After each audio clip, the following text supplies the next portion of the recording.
Hello everyone, the wait is finally over and Hogwarts Legacy is officially here, and with that, tons of you are starting up the game for the very first time and are about to start your adventures in the wizarding world of Hogwarts Legacy. But before you get started, I've compiled a bunch of tips and tricks that are guaranteed to make your life way easier and save you a bunch of time. So if this video helps you out, remember to hit that thumb up button, it's greatly appreciated, and consider subscribing so you don't miss out on any future Hogwarts Legacy videos. So jumping right into things, the first tip I have for you all is fairly simple, but it's a tip I wish I knew about when I first started playing, and it's just to stick to the main story at least until you get your broom and the talents tab where you can unlock your different abilities. This is a huge open world RPG, and in like most open world RPGs, if you're like me, you just want to go out and explore everything. And in Hogwarts Legacy, it is really easy to get overwhelmed or lost. I mean, the castle is absolutely massive. The areas outside of the castle are even larger, and there's just a ton of stuff to do. And I spent multiple hours just running around trying to unlock collectibles and explore as much of the world as I could. And without a broom and abilities, it's pretty much impossible and a waste of time, because anywhere you explore without your broom or your abilities,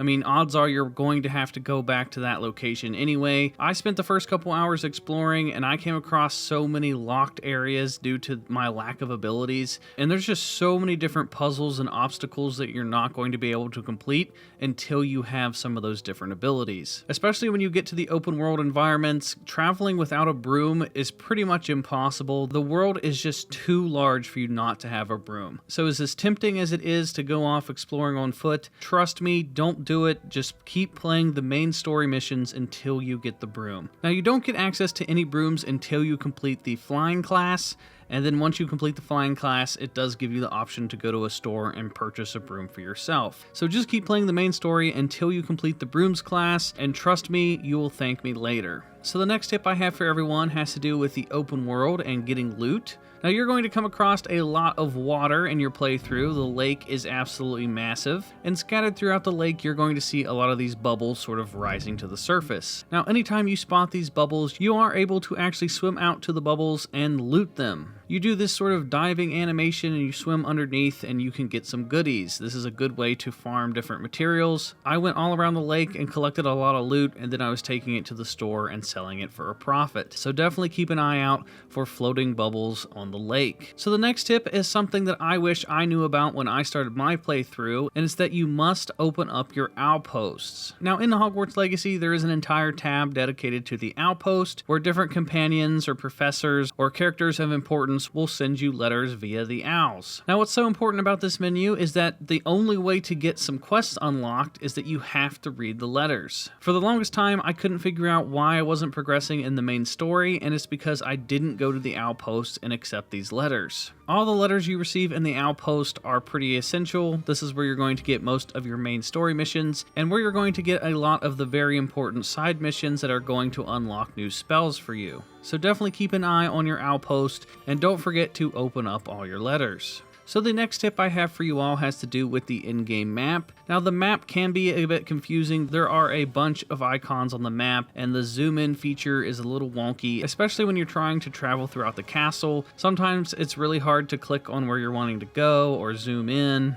and the overall map design can just be a real pain in the butt. So to help you not get lost when it comes to your quest, make sure you go to your quest tab and you hit track quest. This will then highlight the quest on your map, and then you can hit the locate on map button, and it will take you directly to where you need to go for your next mission. And then when you are in game, if you hit up on the D-pad, a page will fly out of your field guide and guide you to where you need to go. So as long as you remember to track your quests and hit up on the D-pad, you will never get lost. And then another thing about the map is that you can use the D-pad to change the zones. You don't have to bring the cursor clear up to the top every single time. You can just hit left and right to switch between Hogsmeade and the world map. And then if you want to wait and fast forward time from night to day, if you click on the right stick, this is how you can fast forward time, which is really handy for certain missions that are only available at nighttime. So the next tip has to do with these chests that are going to be scattered throughout your entire playthrough. There are a ton of these chests with these giant eyeballs that will follow you around wherever wherever you go, and it is impossible to open these chests unless you are invisible. So once you progress far enough in the story that you've unlocked the invisibility spell, or if you have an invisibility potion, use those and then sneak up on the chests. And then when you open the chests, these chests give you a guaranteed 500 gold, which you are definitely going to need because the economy in this game is pretty nuts and things do cost a lot. You're going to be buying a lot of potions, brooms, cosmetics, and then you're eventually going to need to buy upgrades for your room of requirement, so you definitely want to save up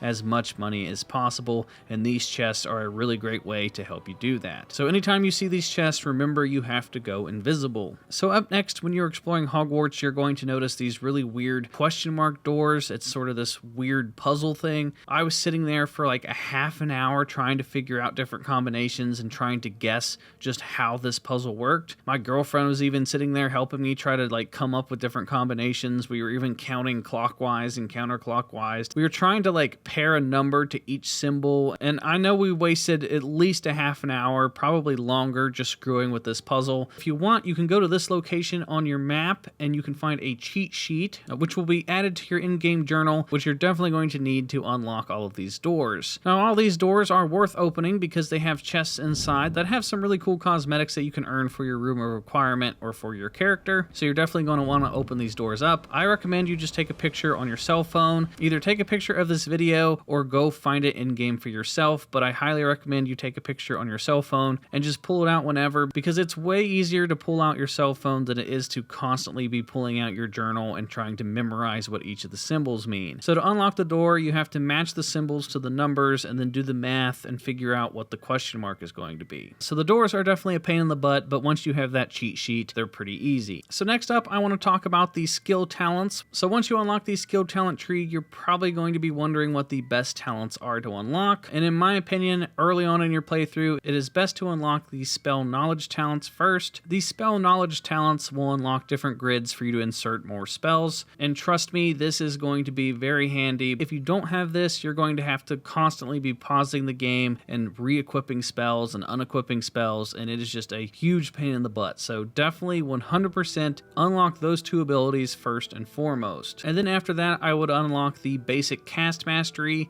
Basic cast impacts reduce the spell cooldowns. So every time you use a basic attack, which is all the time, it's going to reduce the cooldowns of all of your abilities. So this is really handy in combat. Then after that, I would get the Protecto Absorption. Successful Protecto blocks will contribute to the Ancient Magic meter. Perfect Protecto blocks contribute even more. So you're going to be blocking all the time in combat, and this helps to fill up that Ancient Magic meter, and once that meter is full, you will one-shot most enemies. So you definitely want to fill that meter up as fast as possible, and this is the best way to do it. So the next couple tips I have for you guys all have to do with customization options. The next tip is that if you head over to Hogsmeade, in the center of the town, you will find Madame Snelling's Tress Emporium, which has a scissors icon. So at any point you want to change your in-game customization, maybe you want a haircut, you want to add or remove scars, you want to change your eyebrows or your facial features, you can go here and change the way that your character looks. So the next tip is to complete as many of the Merlin challenges as soon as possible. Now, as soon as you unlock the broom in your playthrough, I highly recommend you fly around the map. There's a handful of them right outside the castle, so they're pretty easy to find.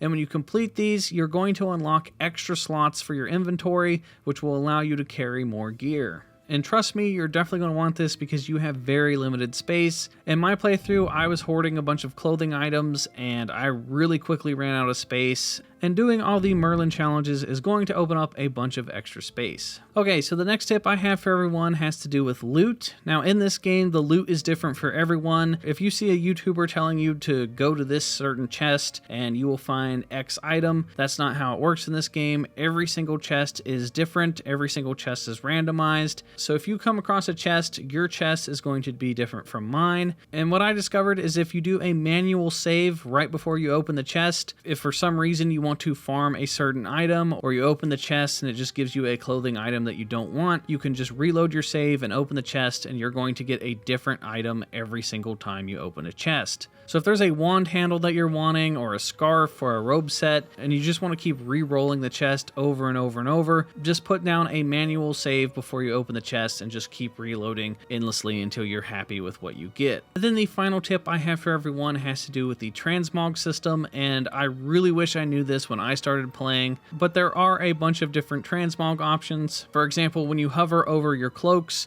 you have the option of turning the hood on and off. So every single outfit that comes with a hood, you can turn on and off the hood. And then if you go to the change appearance menu, you can make your outfit look like any other outfit. So the problem I was running into was I just had a crap ton of clothing items because I liked the way that some of them looked. But I can confirm, once you get an item in your inventory, you can safely delete it because you have unlocked the schematic for it. For example, I was carrying a bunch of gloves and glasses just because I like the look of some of the gloves and some of the different glasses you could wear, but you don't have to hoard a bunch of outfits. What I recommend is that you put on all the clothing items that have the best stats, and then you can sell all of your other clothing items, and then you can always go back and change the appearance to make it look like whatever you want. So if you find a really cool scarf or an outfit, don't worry, you don't have to carry it on your person forever. You can safely delete it and unlock the schematic. So this really helps when it comes to saving up space in your inventory. So that is going to do it for all the tips and tricks that I have for you guys in this video. I wish I knew all these tips when I first started playing, so hopefully these tips and tricks will help you guys out. If they did, then please give this video a thumbs up and consider hitting the subscribe button. That way you guys don't miss out on any future Hogwarts Legacy content. And that is going to do it for me, everyone, and I will talk to you all in the next video.